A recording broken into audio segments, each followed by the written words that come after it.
순교자의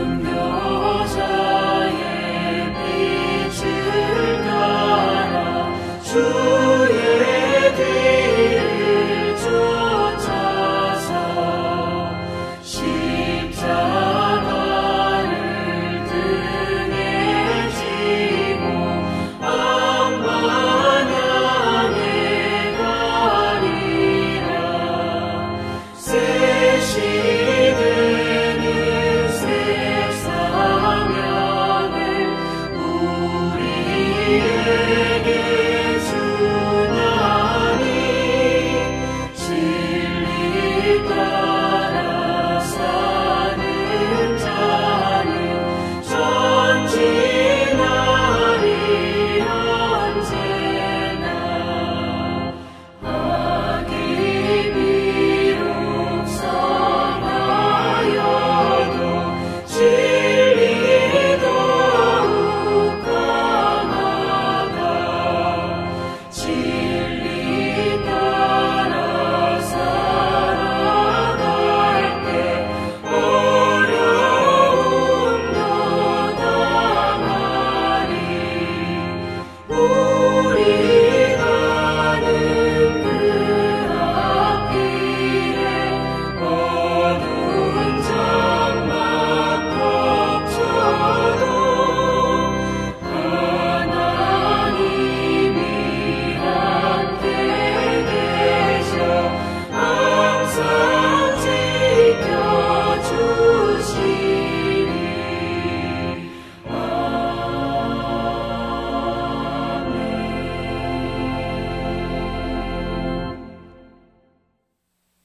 이 새벽에도 함께 하나님 말씀을 보도록 하겠습니다.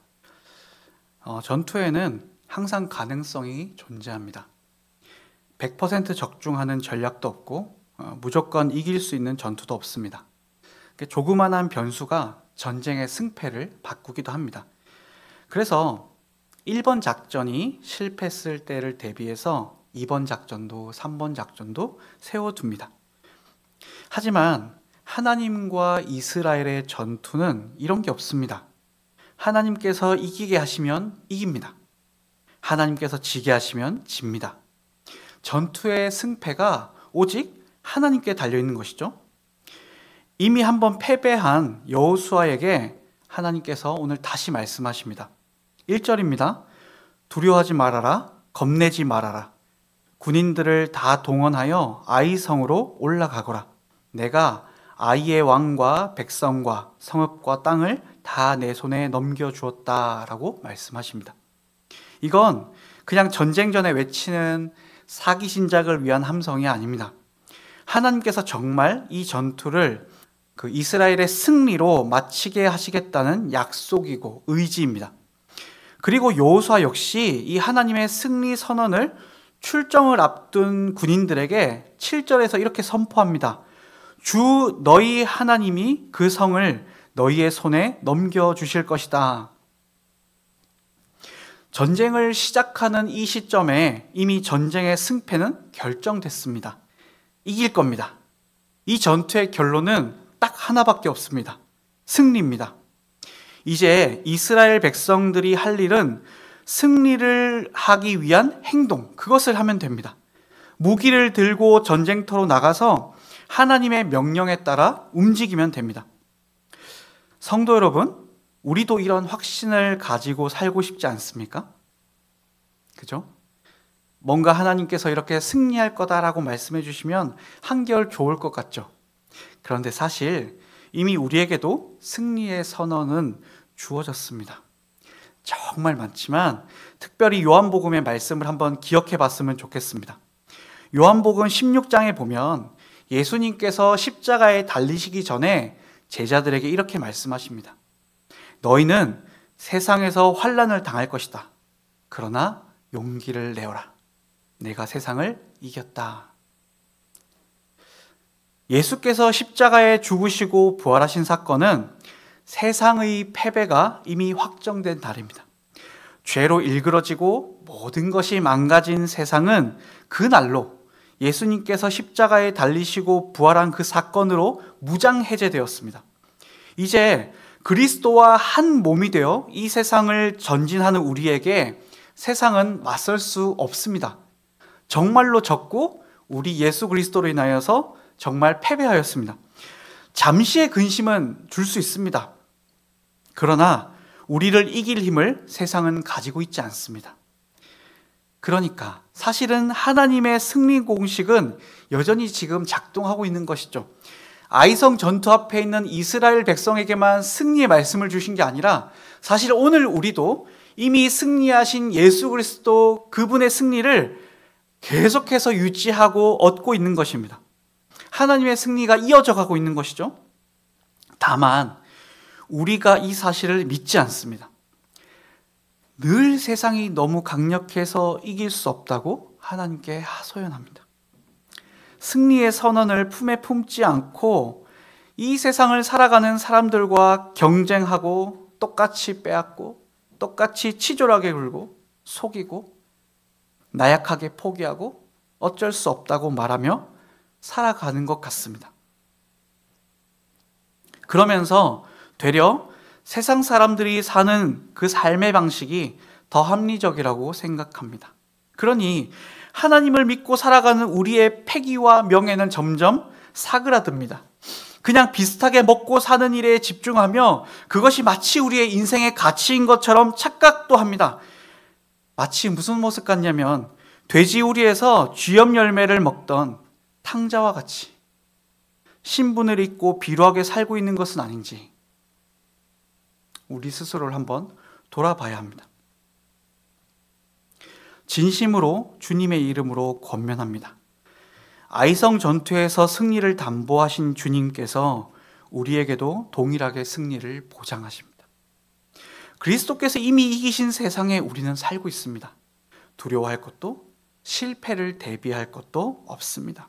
정말로 이겼고 앞으로 우리도 주님과 함께 이길 것입니다. 하나님께서 오늘도 친히 진두지휘하십니다. 두려워 마십시오. 믿음으로 담대히 승리를 향해 걸으십시오. 그것이 오늘 우리에게 주어진 삶의 모습입니다. 그렇다면 승리를 향해 걸어간다는 것은 무슨 의미일까요? 오늘 본문에 보면 여호수아와 이스라엘 군대는 최선을 다하고 있습니다. 하나님이 승리를 주시기로 하셨으니 우리 마음에 그냥 대충 해도 승리할 것 같잖아요. 그러나 그 승리를 담보받고도 대충 하지 않습니다. 하나님의 작전을 하나하나 잘 듣고 여호수아는 그대로 군대에게 전달합니다. 아주 면밀하게 어디에 매복할지, 언제 후퇴할지, 언제 공격할지 상세히 다루고 있습니다. 특별히 인상적인 부분은 여호수아가 군인들과 함께 진지에서 밤을 보냈다라는 말이 9절과 13절에 두 번이나 나온다는 것입니다. 무슨 의미입니까? 승리가 보장된 전투임에도 여호수아가 지금 최선을 다하고 있다는 것입니다. 혹여 또다시 문제가 발생하면 안 되기 때문에 직접 나서서 챙기며 진지에서 밤을 보내며 하나님의 승리를 이루려고 하고 있는 것이죠. 성도 여러분, 우리에게 승리가 보장되어 있다는 확신이 있다고 하여서 대충 살아서는 안 됩니다. 기도했으니 다 끝났다고 생각하면 안 됩니다. 기꺼이 우리 삶에 주어진 전투에 성실하게 최선을 다해 임해야 합니다. 열심히 뛰어야 합니다. 하나님께서 우리에게 맡기신 그 일을 하셔야 합니다. 비단 교회를 섬기는 이야기만을 하는 것은 아닙니다. 주께서 내게 주신 삶이 있습니다. 가정이 있고 친구가 있고 직장이 있고 사업장이 있습니다. 다 주께서 맡겨주신 사람들이고 주께서 우리에게 주신 터전입니다. 입에 단내가 나도록 사는 것만이 최선을 말하지 않습니다. 각자의 자리에서 하나님의 뜻대로 살아가는 우리의 최선이 필요합니다. 사랑하고 포용하고 섬기고 양보하고 위로하고 권면하며 하나님의 영광을 드러내는 일을 해야 합니다. 그러다 보면 실수할 때도 있습니다. 우리의 악한 성품으로 인해 잘 되지 않을 수도 있습니다. 다 우리 마음같이 되지 않죠. 두려워서 잠시 멈칫할 할 수도 있습니다. 그러나 괜찮습니다. 실수해도 괜찮고 잠시 멈칫하셔도 괜찮습니다. 그러나 우리가 무엇을 해야 하는 사람인지, 하나님께서 거기에 우리를 왜 보내셨는지 잊어서는 안 됩니다. 우리가 누구의 보냄을 받아 여기에 있는지 잊어서는 안 됩니다. 성도 여러분, 우리가 질 가능성은 이제 없습니다. 그리스도와 함께라면 말이죠. 그러니 가슴을 펴고 씩씩하게 주어진 삶을 살아가시길 바랍니다. 그리고 승리자의 너그러움과 확신을 가지고 내게 주어진 자리에서 하나님의 영광을 드러내기 위해 멋있게 사시는 우리들 될 수 있도록 그렇게 기도하겠습니다. 그리고 그렇게 되길 바랍니다. 기도하겠습니다. 하나님, 우리가 사는 세상이 버거울 때가 있습니다. 우리 눈에는 세상이 참 커 보입니다. 그러나 다시 한번 하나님께서 승리를 약속하신 그 약속을 바라봅니다. 나는 작으나 크신 하나님의 손을 봅니다. 승리를 약속하신 하나님을 따라 멋있게 우리 주어진 삶을 살 수 있도록 해주십시오. 하나님을 따라 사랑하고 섬기고 양보하고 위로하며 하나님의 형상으로서의 삶을 최선을 다해 살아갈 수 있도록 해주십시오. 그리고 그런 우리 주변이 승리의 함성이 넘치는 곳이 되게 해주시고 우리의 주변이 더욱더 하나님의 영광으로 찬란하게 빛나는 그런 현장이 될 수 있도록 해주십시오. 감사드리며 예수님 이름으로 기도합니다. 아멘. 하늘에 계신 우리 아버지여, 이름이 거룩히 여김을 받으시오며 나라가 임하시오며 뜻이 하늘에서 이루어진 것 같이 땅에서도 이루어지이다. 오늘 우리에게 일용할 양식을 주시옵고 우리가 우리에게 죄 지은 자를 사하여 준 것 같이 우리의 죄를 사하여 주시옵고 우리를 시험에 들게 하지 마시옵고 다만 악에서 구하시옵소서. 나라와 권세와 영광이 아버지께 영원히 있사옵나이다. 아멘.